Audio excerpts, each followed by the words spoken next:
What's up, everybody? So I'm just doing a bunch of videos real quick because I'm sitting down for 5 seconds to be able to do that. It's been harder and harder to get videos recorded because of this transition of moving out of California and taking a horse with me. It's not easy. But let's talk about, can you be in ketosis on high protein? No. It's a short video I'm going to make. No, you cannot be in ketosis. And the reason why I know this is because I've worked with almost 4,000 people now, and most of them with glucometers. A lot of people can tell you what's going on, but they read studies and rat studies and whatever studies. Work with people.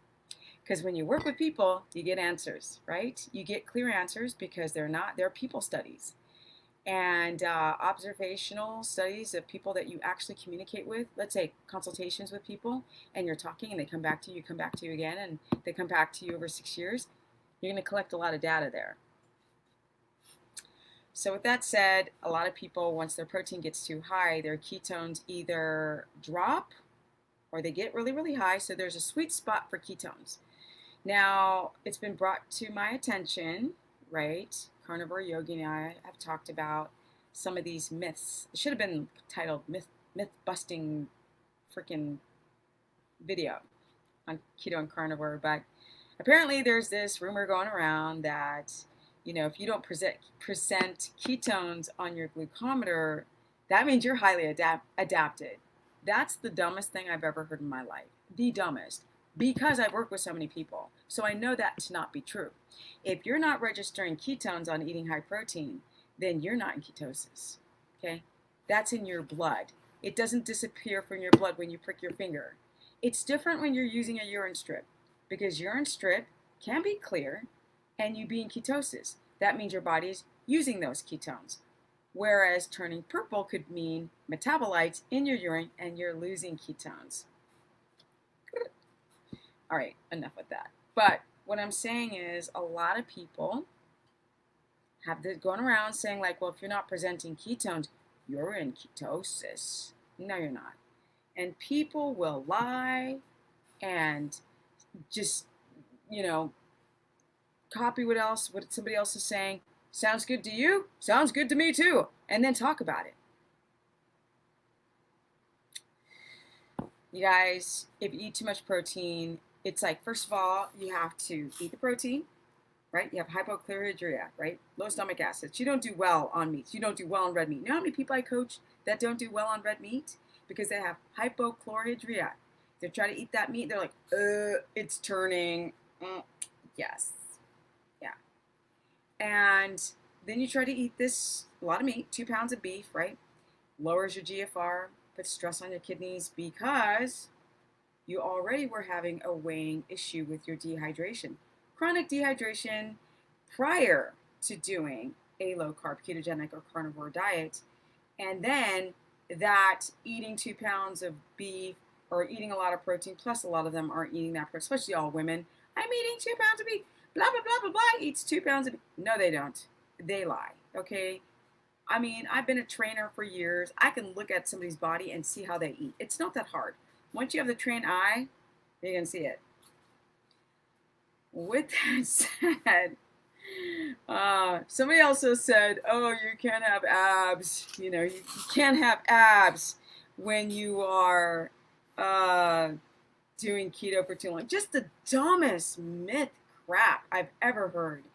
And the science goes out the door, and real people, real results, or real problems don't get discussed.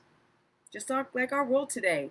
We just take one big glob of something and we never challenge it. We just go, oh yeah, there's this thing going around and we got to go and do all this stuff, right? It's the same as people who are talking about keto and carnivore. Oh, you need to eat carbs to protect your thyroid. Lie. That's a lie. That's a guess. A lot of men saying this. Who gets most thyroid issues? Women. Okay. So man's trying to tell a woman with thyroid condition what to do.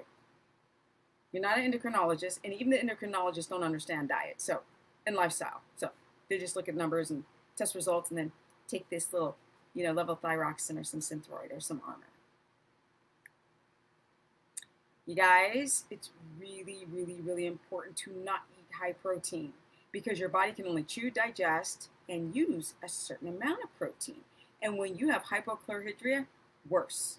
When you got a low GFR in the kidney, worse, right? And then you're wondering why you're not making ketones. The body's inflamed, right? The CRP, your markers are just up there because like you're not digesting the crap. Sorry, I don't mean to sound sarcastic, but I mean, and people are so afraid of fat. Why? It doesn't incite insulin unless you have histamine intolerance and you're shoving down butter and your body's like, I don't like butter, so you have this spike in glucose because you're inflamed, or your insulin is high because you came into these dietary measures with high insulin anyway, and so you're not producing ketones, and then you've got fat and a lot of glucose in the blood, and boom, insulin goes and stores it all. But if you can moderate that insulin, become insulin sensitive, and eat high fat, you are golden because you're going to get fat soluble vitamins, right? You're going to have structure for your skin as you turn 53 like me. Skin and the brain cognition and your reproductive hormones are going to love you. You can't eat high protein. I've seen glucometer after glucometer go boop, ketones go boop, or ketones still stay in range, but people don't have the ketotic symptomology. I've got energy, energy, energy, energy. You see it in their body. The body don't lie. Y'all can talk like this. Let me look at you, okay? Just forget what, oh, da-da-da says this, da-da-da says that. Forget the before and after pictures. We can body tune things now, honey child. Let's see live video when you can't tune the body and show what it really looking like. All right, guys, if you want to learn more, go to stephanieperson.com. Yes, I still have consultations going on. I have a course, which is awesome, which I cover low carb, high fat, keto, omnivore, and carnivore. And I like to focus on the entire body and not just these diets, because that stuff gets boring. And exercise too, which is so important as we get older, and why, and the hormones, and what the protein does, and the digesting of the protein, and the histamine intolerance, and the leaky gut, and the SIBO, blah, blah, blah. The thyroid.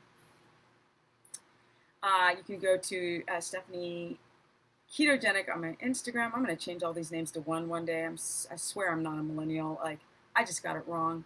I started naming it all this stuff and didn't think. Stephanie Business Person on my Facebook fan page, and I'm out. Hope you guys are having a wonderful day, and it's hot today. 117 degrees at the ranch, and I was like, it's like an oven here. Now I'm back home. And I'm out. Deuces. Bye, guys.